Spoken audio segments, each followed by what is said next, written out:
2월 13일 월요일입니다. 오늘 새벽 우리에게 주시는 하나님의 말씀은 사무엘상 1장 9절로 18절까지의 말씀입니다. 그들이 실로에서 먹고 마신 후에 한나가 일어나니 그때의 제사장 엘리는 여호와의 전 문설주 곁 의자에 앉아 있었더라.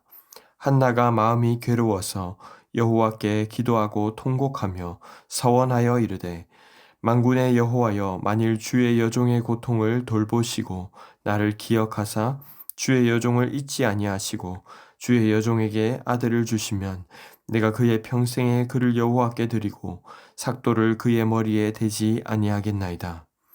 그가 여호와 앞에 오래 기도하는 동안에 엘리가 그의 입을 주목한즉 한나가 속으로 말하매 입술만 움직이고 음성은 들리지 아니하므로 엘리는 그가 취한 줄로 생각한지라.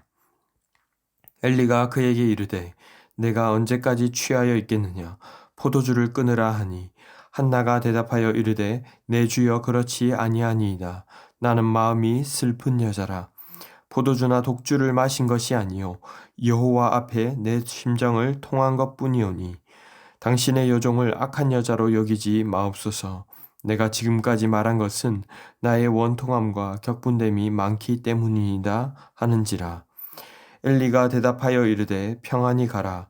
이스라엘의 하나님이 내가 기도하여 구한 것을 허락하시기를 원하노라 하니 이르되 당신의 여종이 당신께 은혜 입기를 원하나이다 하고 가서 먹고 얼굴에 다시는 근심빛이 없더라. 아멘. 지난 본문 사무엘상의 첫 시작에서 우리는 에브라임 사람 엘가나의 가정을 먼저 살펴보았습니다. 엘가나에게는 두 아내가 있었는데 분인나는 임신하여 자녀를 낳은 반면 출산하지 못하는 한나, 그 둘의 갈등이 빚어지기도 했습니다. 남편 엘가나는 제사 후 재물의 분깃을 나눌 때에 한나에게는 갑절을 주며 내가 10아들보다 낫지 않냐며 한나를 위로했지만 근원적인 불임, 출산의 문제가 해결되지 않았기에 한나는 울며 먹지도 않았습니다. 하지만 이런 긴장감과 갈등 속에서 오늘 본문 9절은 먹지도 마시지도 않는 한나와는 달리 그들 엘가나와 가족들은 실로에서 먹고 마신 후에라고 시작합니다. 그리고 3절에서와 마찬가지로 다시 한번 제사장의 모습을 비춥니다. 먹고 마신 후에 한나가 일어나니 그때의 제사장 엘리는 여호와의 전 문설주 곁 의자에 앉아 있었더라. 가족들도 그의 마음을 몰라주는 한편 이어서 나오는 내용을 보면 제사장마저도 그녀의 상황과 마음을 몰라줍니다. 10절로 11절에 한나가 마음이 괴로워서 여호와께 기도하고 통곡하며 아들을 주시면 삭도를 대지 않고 평생에 그를 여호와께 드리겠습니다 라고 서원했지만 엘리는 14절에 그녀를 이렇게 판단하며 말합니다.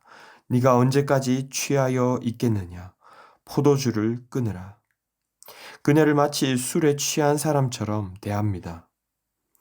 본문 앞 3절에서도 그랬지만 한 가정 사이의 갈등을 다루면서 성경은 왜 제사와 제사장의 모습을 계속해서 비추고 있을까요? 이것은 가정을 통하여서 결국 이스라엘 백성들의 모습을 비춰주고 있는 것입니다. 레위인이면서 아이를 낳기 위해 첩을 택하고 홈리와 비느하스를 제사장으로 둔 이 당시에 10절에 한나가 마음이 괴로워서 여호와께 기도하고 통곡하는 모습은 씨의 부재로 인한 것이었습니다. 사실상 절망에 가까웠던 아브라함에게도 주님이 씨를 약속하셔서 그의 씨로 시작된 이스라엘 백성들, 애굽의 포로로 살면서도 하나님은 이스라엘 백성들에게 번성하는 축복을 주셨습니다. 하지만 정작 젖과 꿀이 흐르는 땅을 정복한 후에 더욱 편안한 환경에 처했음에도 이들에게 씨가 마르고 다른 방법을 찾고 있는 어두운 영적 상태를 비추어주고 있는 것입니다. 어느덧 제사 규례와 제사장 등 외형적 틀은 갖추고 있지만 정작 그 속은 비고 생명력이 없는 이스라엘의 모습을 비추어주고 있는 것입니다. 15절에 한나는 엘리에게 이렇게 대답합니다. 나는 마음이 슬픈 여자라. 포도주와 독주를 마신 것이 아니요 여호와 앞에 내 심정을 통한 것뿐이니. 자식을 얻어 남편의 대가 끊기지 않기를 바라는 여인의 간절한 기도는 어떤 의미일까요? 심정이 통하다 할 때 이 샤파크라는 단어는 주로 제사의식에 쏟아 부을 때에 사용하는 단어입니다. 일반적인 의미로도 사용되지만 제사의식 또는 하나님께서 하나님의 영을 부으시겠다는 표현 등에서도 같은 단어가 사용되었습니다.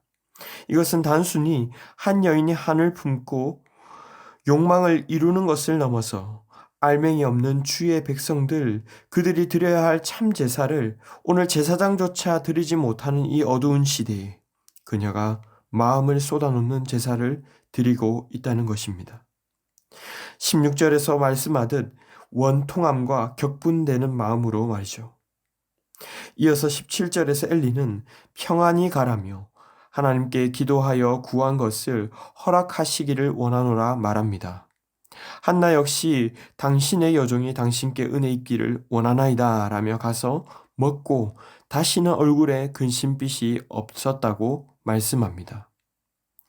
성도 여러분, 오늘 말씀은 우리에게 무엇을 말씀하고 계십니까? 먼저는 살아있는 참 제사를 드려야 한다는 것입니다. 껍데기뿐인 형식과 절차만 잘 갖춘 채 우리의 마음을 쏟아놓음이 없는 제사를 드려서는 안 된다는 것입니다. 외적으로 잘 갖춰진 예배보다 주님과의 교제가 친밀하게 일어나는 예배를 드릴 수 있기를 바랍니다. 오늘 한나의 기도는 외적으로 보기에는 너무나도 빈약했습니다. 거의 술주정처럼 보였지만 사소한 것까지도 우리의 모든 마음을 내어놓고 주님과 깊은 교제를 누릴 때 오히려 주님과 마음이 통하는 참된 예배였다는 사실을 기억하시기 바랍니다. 두 번째로는 우리의 어떤 상황 속에서도 주님께 우리의 마음을 쏟아놓으며 나아가야 합니다. 남편이나 제사장, 어찌 보면 가장 가까울 만한 사람들이지만 이들도 한나의 마음을 다 이해하지 못했습니다. 제사장이었던 엘리가 기도하는 한나를 보며 그저 술 취한 사람으로 바라보았던 것처럼 영적으로 둔감해지지 않도록 힘을 써야 할 것입니다. 우리는 사람이나 다른 환경이 아닌 하나님만을 신뢰하고 맡기고 응답을 구하며 나아가야 합니다. 결국 문제의 시작과 끝에는 하나님이 계시기 때문입니다. 시편 51편 17절에 말씀하듯 하나님이 받으시는 제사는 바로 상하고 통회하는 마음인 줄로 믿습니다. 마지막으로 기도의 응답은 문제 해결 자체보다 주님이 주시는 평안이라는 사실입니다. 모든 사람에게 문제와 어려움이 있고 문제가 없는 사람은 아무도 없습니다. 하지만 주님께 맡길 때 우리는 비로소 참 평안을 누릴 수 있습니다. 그녀에게 참 평안이 주어졌던 것은 엘리가 특별해서가 아니었습니다. 그것이 그녀의 기도를 듣고 계신 하나님의 응답이었기 때문입니다. 당장 임신이 되거나 불이 나가 사과를 하거나 관계가 풀어진 것도 아니었지만 주님이 그녀의 원통함과 격분된 마음을 아시고 들으신다는 믿음 때문에 한나는 일어나 가서 먹고 다시는 근심빛이 없었다는 사실을 기억하시기 바랍니다. 말씀을 맺겠습니다. 우리는 주님과 깊은 교제를 누리며 살아가고 있습니까? 우리는 문제가 있어서 이 문제만 해결되면 아마 깊은 평안이 찾아올 것이라고 생각합니다. 하지만 먼저 주님과 나의 마음이 맞추어져 있는지, 제대로 소통하고 있는지를 먼저 확인할 수 있어야 합니다. 기도의 최종 결실은 나의 욕망이 아닌 주님의 심정에 나의 심정이 맞춰지는 것이기 때문입니다.